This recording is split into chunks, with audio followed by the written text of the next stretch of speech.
Good Kill, starring Ethan Hawke, is a new film directed by Andrew Niccol, and is set in 2010 during the war between America and Afghanistan, in which American pilots would rest on their own soil in America but robotically control drone aircraft halfway across the world in Afghanistan in order to take out targets that could possibly be potential threats to America in the future. And Ethan Hawke plays one of these drone pilots who begins to question the ethics of his job. So this film is not really good, and the reason behind that is because this film basically feels like just an observation of Ethan Hawke and his co-pilots suffering due to the immorality of their job. And us as an audience, we see that, but we don't connect with it. And the reason behind that, I really feel, is because it's just very subtly shown what these characters are going through. There's not enough emotion in this film that makes us as an audience really feel for what's going on, thus kind of making it dull and uninteresting. Throughout the first half of the movie, it's completely subtly shown that Ethan Hawke is even suffering at all, and we do understand it, but it's just not shown enough for us as an audience to suffer with him. However, throughout the second half of the movie,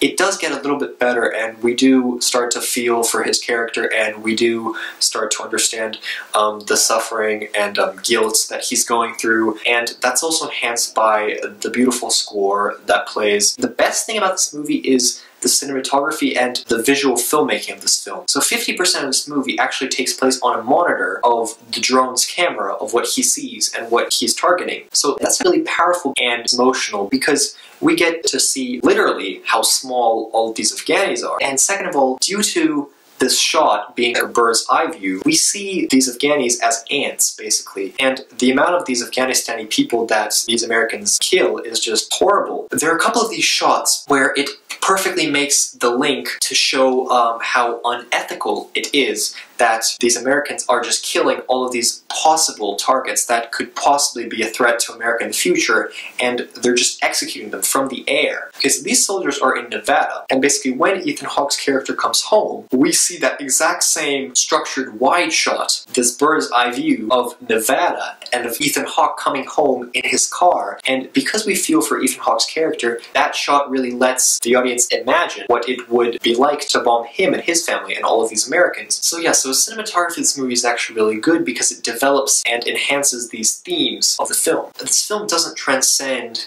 into the emotions of the audience. We still know that when we're watching a movie because of these really subtle emotions and the subtle character arc of Ethan Hawke's character, and due to that, we just don't connect with the film. We do feel for him, but just not as much as we would want to feel for him. And some of these scenes seem so contrived in order to further this theme of the immorality of killing these possibly innocent Afghanistanis through a drone. One example is during the middle of the movie, this group of pilots starts to get orders from the CIA. So basically the team blows up like 12 terrorists, and when new people come to just see the wreckage, the CIA guy orders them to blow up these new people as well. And it's just like, oh my god, like this is obviously probably what did actually happen. Like the direction of these scenes and like how the CIA guy's voice sounds, he just keeps telling them like, kill more and kill all of these people, come on, these are orders. And just some of the dialogue just doesn't seem real. It really seems like it's only for us to feel more for all of the characters and Hawke's character,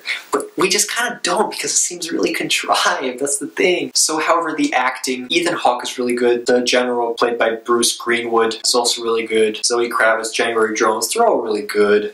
Just, I really wanted more from this movie. Also, just by reading the synopsis as well, that's exactly what will happen. A man is going to suffer due to his job, and that suffering will be carried to his family life, and that's it. Nothing else, nothing new, nothing exciting is going to happen. It's just that. I suppose the only reason you would want to watch this movie is if you want to see some cool examples of how visual filmmaking and cinematography can deepen or further the themes of the film. And also, if you like Ethan Hawke, I suppose if you want to learn about the immorality of drone warfare and how horrible and unethical this war between America and Afghanistan was, I guess watch the movie. I'm sure there are better examples of this. I'm gonna give Good Kill a 6 out of 10. It wasn't horrible, but it wasn't very good because I really felt like the director really could have gone so much more into developing this character and these emotions and like what he's suffering suffering and everything, it would have been so much better and more powerful, but it's just everything is so subtle and just like, we're just watching this. We aren't really connecting with what's happening.